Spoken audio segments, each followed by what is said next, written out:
নমস্কার, বাংলা বাজারে সবাইকে স্বাগত। আমি অনিকেত চট্টোপাধ্যায়। শুরু করছি আমাদের অনুষ্ঠান মতামত। শুরুতেই আবার বলবো, আমাদের অনুষ্ঠান শেয়ার করুন, লাইক করুন, কমেন্ট করুন। আপনারা কী ধরনের অনুষ্ঠান শুনতে চাইছেন, কোন বিষয়ে শুনতে চাইছেন সেটাও আমাদের জানান। আর যদি পারেন আমাদের সদস্যপদ নিন, কিছুটা সুবিধে হয়। কিন্তু আবার জানিয়ে রাখি, সদস্যপদ নেওয়ার সঙ্গে আমাদের অনুষ্ঠান দেখার কোনো অসুবিধে নেই। মানে যারা সদস্য নন তারাও একইভাবে অনুষ্ঠান দেখতে পাবেন। সাবস্ক্রাইব করতে পয়সা লাগে না, সাবস্ক্রাইব করবেন, তাহলেই আমাদের অনুষ্ঠান রেগুলার দেখতে পাবেন। শুরু করছি আজকের মতামত। আজকের শীর্ষক, নীতি নৈতিকতা কি সব মায়ের ভোগে চলে গেল?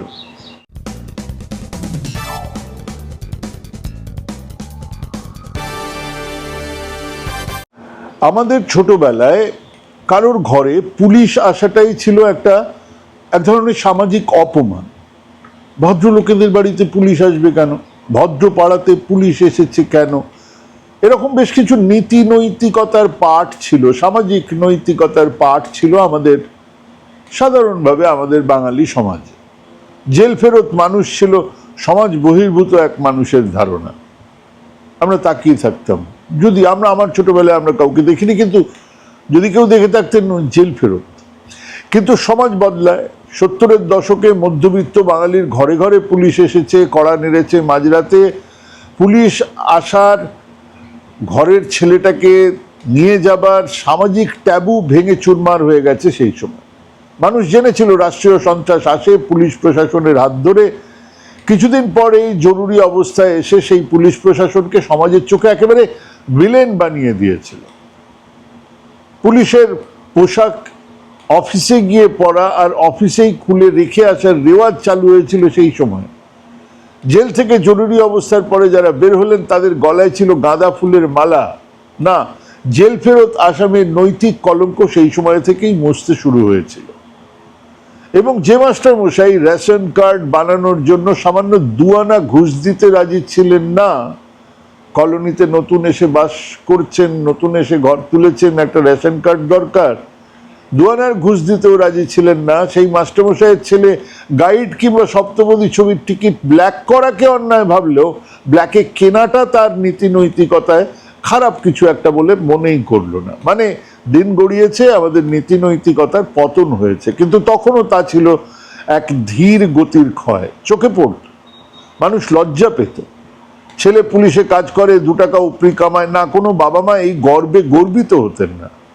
ট্যাক্সিওয়ালা ট্যাক্সিতে ফেলে যাওয়া গয়নার বাক্স ফেরত দিলে তাকে 1-2 টাকা দেওয়ার চল ছিল বটে, কিন্তু তা কাগজের অ্যাঙ্কার স্টোরি হতো না, পুজোর থিম হতো না। না, তখনও পরের ধন না বলিয়া লওয়াকে চুরি করা বলে, এই বয়ান মাথায় ঘুরত। কিন্তু সময় গড়াতে থাকলো, খুব ধীর গতিতে এই সমস্ত নীতি নৈতিকতার এক ক্ষয় আমরা দেখতে থাকলাম। 80-র দশকের মাঝামাঝি এসে মুক্ত বাণিজ্য, মুক্তবাজারের কাছা খোলা দৌড়ের সঙ্গে সঙ্গে সেই ক্ষয় ক্যান্সারের মতো দ্রুত গতিতে ছড়াতে থাকলো। ভাষা থেকে খাবার, বন্ধুত্ব থেকে প্রেম, সিনেমা থেকে নাটক, সাহিত্য থেকে আড্ডা, সবখানে সেই ক্ষয় রোগের পরশ লাগলো। আর সেই সময় থেকে রাজনীতিতেও নীতি নৈতিকতা এক বাহুল্য বলে মনে হতে থাকলো। অনায়াসে ডান কি বাম রাজনৈতিক মহলে উচ্চবিত্তের দর বাড়লো, মাস্তানেরা সমাজসেবী হয়ে উঠলো, বিরাট বিরাট পুজো শুরু হলো,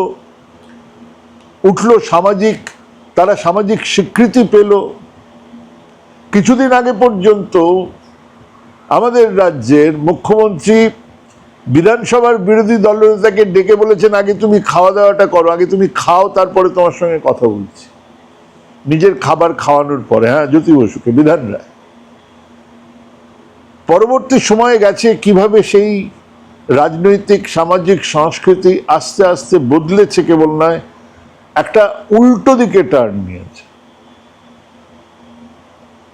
কিছুদিনের মধ্যে শত সহস্র সংবাদ মাধ্যম, মোবাইল, পেজার এসে যোগাযোগের ভাষাতেও সেই নীতি নৈতিকতার ক্ষয়কে আরো ছড়িয়ে দিল, আরো বিরাট করে তুলল। সমাজের মধ্যে চোখে পড়েন যারা, বুদ্ধিবৃত্তিতে এগিয়ে ছিলেন যারা, তারা এই ক্ষয় মিছিলের একেবারে সামনের সারিটা দখল করে নিলেন। একটা রাজ্য নয়, একটা শহর নয়, গোটা দেশ জুড়ে শুরু হলো মগজ বেচে দেবার, মগজ বন্ধক রাখার প্রতিযোগিতা। বাম জামানাতে মুখ্যমন্ত্রীকে নন্দন থেকে বের হতে দেখেছি, তার দিকে যতটা নজর পড়েছে তার থেকে বেশি নজর কেড়েছে তার চারধারের আলোকিত বৃত্তে।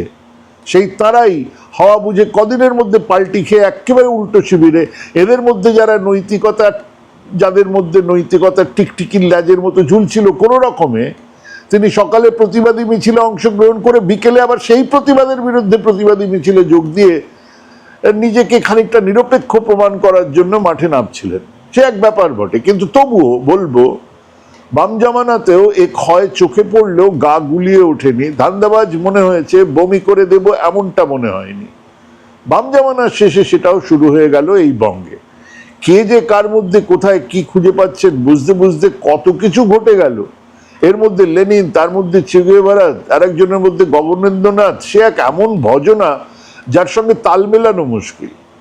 এবং পরিবর্তনের সেই শুরুয়াতি দিনগুলোই আগামী দিনগুলোর সুর বেঁধে দিয়েছিল। এবং দুটো অদ্ভুত পরিবর্তন আমাদের চোখে পড়ছিল। এক, শিক্ষিত বুদ্ধিবৃত্তি যাদের সম্বল, সৃষ্টিশীলতায় যারা সামনের সারিতে থাকার কথা যাদের, তারা হঠাৎ করে একজন রাজনৈতিক নেতাকে ঘিরে উপগ্রহের মতো ঘুরতে থাকলেন বন বন করে। তিনি কবিতা লিখছেন, এনারা ওয়া ওয়া করছেন। তিনি ছবি আঁকছেন, এনারা মারহাব্বা মারহাব্বা করছেন। তার লেখা গানে সুর দিয়ে গান গেয়ে ট্রাফিজের খেলায় মত্ত বাংলার 1 নম্বর গায়ক। তার দলের তারকা প্রচারক তালিকাতে এ বঙ্গের অন্যতম শ্রেষ্ঠ চলচ্চিত্র পরিচালক। তার মধ্যে লেনিন থেকে পুলিন সবাইকে খুঁজে পাচ্ছেন বাংলার অন্যতম নাট্যকার। ওনার কবিতার যিনি খুঁজে পাচ্ছেন ক্লাসিক্যাল ছড়ার মেজাজ, তিনিও সরকার, কেবল সুবোধ মাত্র। সব মিলিয়ে এক কর্তা ভজনা শুরু হলো। মজার কথা হলো সেই মুখ্যমন্ত্রী সত্যিই বেশ কিছু ভালো কাজও করেছিলেন। নারী ক্ষমতায়নের এক বড়সড় মাস্টার প্ল্যান ছিল তার। সামাজিক সুরক্ষা খাতে অত বিরাট বরাদ্দ বাম জামানাতেও ছিল না, কিন্তু এসব তো নয়। ওই ভজনাতে উঠে আসছিল তার পিকাসো সম অঙ্কন প্রতিভা, রবি ঠাকুর সম কবিতা লেখার ক্ষমতা, আরতি মুখোপাধ্যায় সম গায়নের ক্ষমতা।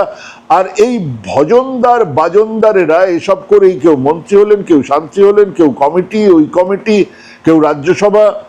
আমরা বঙ্গবাসীরা দেখলাম খুব নিম্ন স্তরের চাটুকারিতা ক্রমশ দখল নিল বাঙালি সমাজের উপরিভাগ। আর ঠিক এইখান থেকেই নীতি নৈতিকতার গঙ্গা যাত্রা শুরু হলো। যারা ভাবছেন ওই 4 তারিখের পরে, মানে রেজাল্ট বেরোনোর পর থেকেই অবাক করা কাণ্ডটা হয়েছে, নীতি নৈতিকতার ভাঙন একেবারে টুটে গেছে, ভেঙে গেছে, চুরমার হয়ে গেছে, এ দল থেকে ও দলে যেখান থেকে পাচ্ছে ঝাঁপ দিচ্ছে, না, এখান থেকে হয়নি, কাণ্ডটা হয়েছে সেই সময়। তাদের বলবো খেয়াল করুন, তৃণমূল জমানার ওই 16-17 সাল থেকেই ধীরে ধীরে এই জিনিসটা পরিষ্কার হচ্ছে। একটা নতুন কয়েনেজ তৈরি হয়ে গেল। মমতা বন্দ্যোপাধ্যায়ের উন্নয়ন যজ্ঞে ঝাঁপ দেবার জন্য তিনি দল ছাড়ছেন। আসলে দল ভাঙানো হচ্ছিল, কিন্তু বলা হচ্ছিল উন্নয়ন যজ্ঞে ঝাঁপ। তিনি তৃণমূলে যোগ দিলেন, এটাও উন্নয়ন যজ্ঞে ঝাঁপ। এই নটঙ্কিতে সাংবাদিকেরা যোগ দিয়েছে ঢোঁড়াই চরিত মানুষের ঢোঁড়া সাপ খুঁজে পাওয়া শিশু সাহিত্যিক, প্রকাশক, কাকিয়ে শিল্পী, কতজন। কিন্তু আমার মনে হয়েছিল এই কর্তা ভজার দল বাঙালি সমাজে অনায়াসে চিহ্নিত হয়ে যাবে এমন দৃষ্টিকটুভাবে রুমাল দিয়ে চেয়ার মুছে নম্বর বাড়ানেওয়ালারা বেশি দিন এই ভজনা চালাতে পারবে না। কিন্তু এর মধ্যে দেশের রাজনৈতিক মানচিত্র বদলে গেল। বিজেপি এসে গেছে ক্ষমতায়।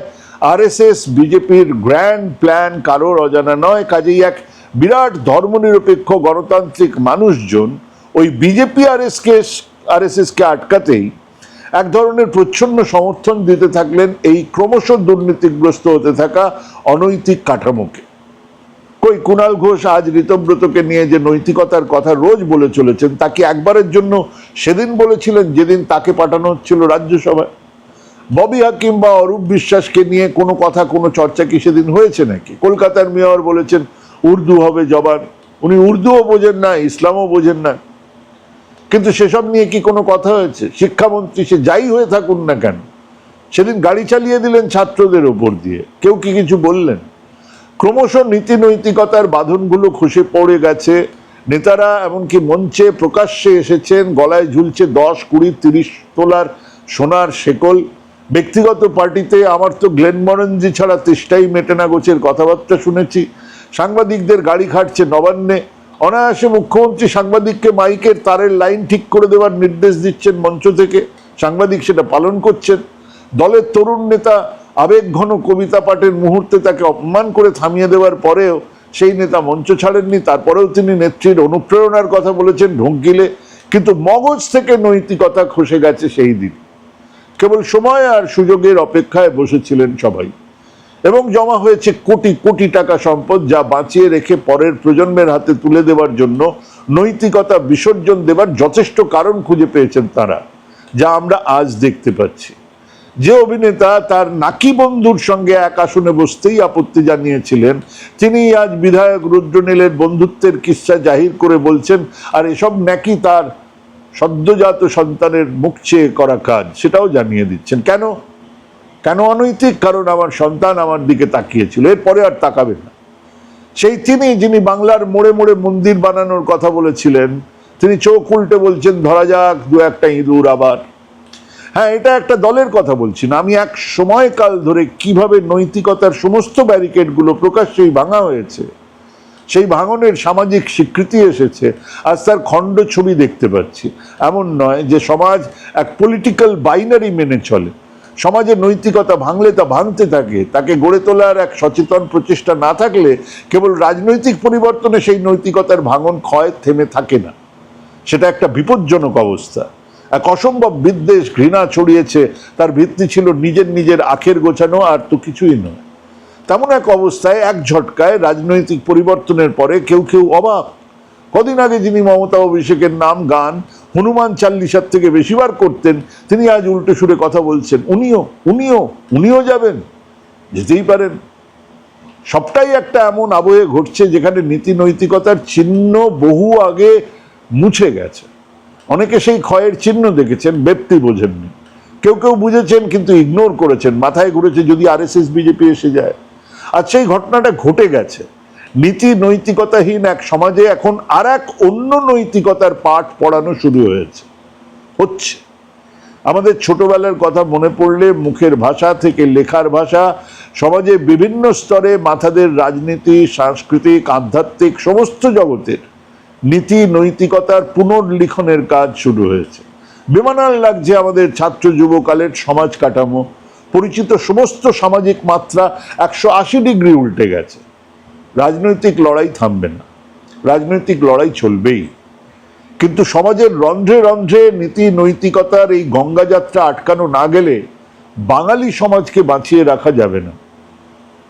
সেটাই গুরুত্বপূর্ণ। ভাবুন, ভাবতে থাকুন, ভাবা প্র্যাকটিস করুন। ভালো থাকবেন, সুস্থ থাকবেন। আজকে এখানে শেষ করছি। নমস্কার।